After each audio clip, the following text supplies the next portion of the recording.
Today is World Hepatitis Day. The Health Department estimates nearly 3.5 million South Africans to be infected with hepatitis B. This leads to many of them developing serious liver complications. Now, we joined through our Skype by Dr. Mark Sanderup. Now, hi, good afternoon. Good afternoon, Doctor. If you can hear us. Now, Doctor, viral hepatitis B and C are major health challenges affecting apparently 325 million people across the globe. Why is there no significant awareness around hepatitis?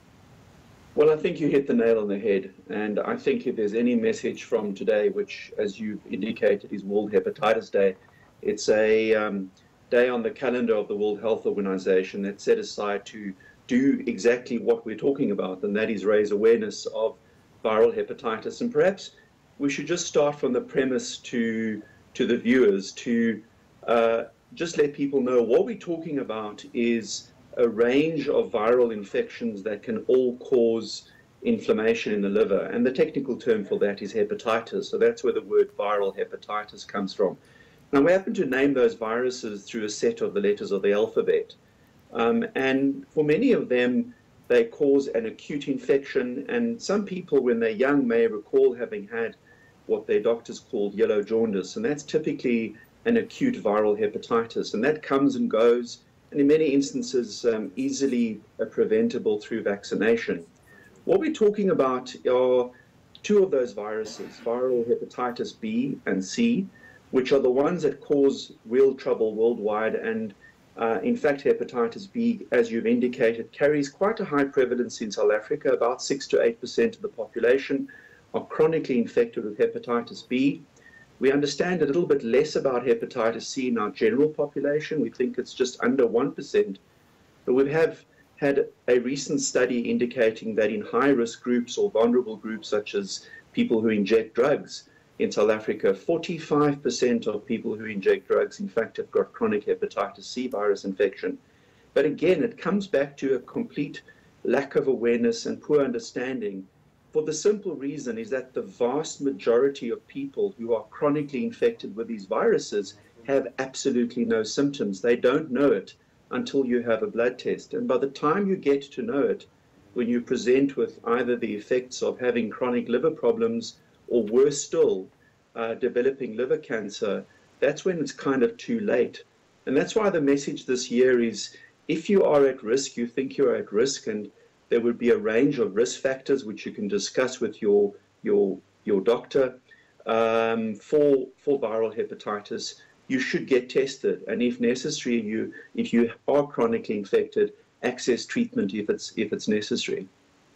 Now, Dr. Sanderup, I believe that this year's theme is test, treat hepatitis. Now, when is the right time to do that? I mean, how is one supposed to know when to test for hepatitis? Well, the risk factors for hepatitis B and C differ somewhat. With respect to hepatitis B, which I've indicated is a lot more common in South Africa than hepatitis C, we really have a difficult situation because most people were born before 1995, and I use that date because in 1995 South Africa started introducing the hepatitis B vaccine into the childhood vaccine program. But people born before the age of 1995, particularly if they grew up or were born in rural areas or parts of South Africa, should in fact probably have at least one test for hepatitis B in their lifetime. The reason being is that most people who are chronically infected, in fact, are exposed to the virus during childhood, and it's a simple child-to-child transmission risk that occurs. So people who missed out on the vaccine would be at risk, and particularly we would look at wanting to test pregnant moms, because that is one area where you can try and prevent transmission from mom to child. Now, that is in fact something that is in the National Viral Hepatitis Plan for South Africa, something that's with the Department of Health at the moment that is awaiting costing from the Treasury, and hopefully something that we as a country through the Department of Health are going to be nationally rolling out in the country in the months and years to come. With respect to hepatitis C, if you're an injecting drug user, if you've ever injected drugs, if you had access to blood or blood transfusions prior to 1992, you should really speak to your doctor about being tested, because those are the typical risk factors. And the good news is that for both these conditions, there are very excellent treatments available.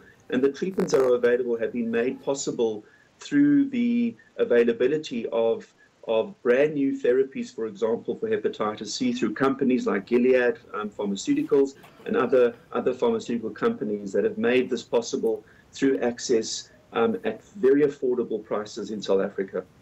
All right, thank you so much. That was Dr. Mark Sonderup coming to us there from the South African Medical Association, talking to us about Hepatitis Day today.